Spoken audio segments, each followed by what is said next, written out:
Generations de Legacy August 2026 update. So here on this video I have given you the summary of what will be happening on Generation de Legacy for the month of August 2026. So hello and welcome to my channel. If you are new, please click subscribe to never miss my update. I'm going to read with you from the date of episode number 60. It will be a 7 of August. The news of Kamo is met with disbeliefs in the community. Kia can no longer put up with Kumo's obsession with the PR ramifications. Lucy takes her mind off her imminent treatment by planning a Women's Day celebration. Dando wants to model Lucy's t-shirts and convinces Sebe to do it with him.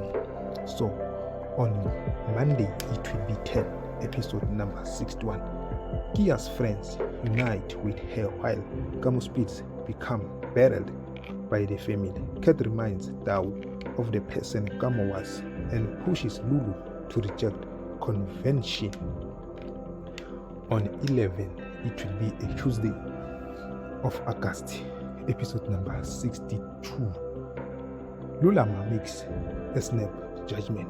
Donald takes charge. Lucy turns G-Wagon onto a shoulder. Noma Sebe sends her food family. Jack receives a call from the part that prompts him to seek assistance in committing a crime against the Moroccas. Remember to click subscribe if you're new to the channel.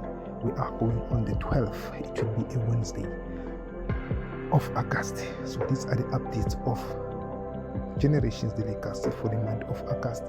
If you have liked the updates, please continue read as you see on the screen until to the date of 31. Thanks for watching.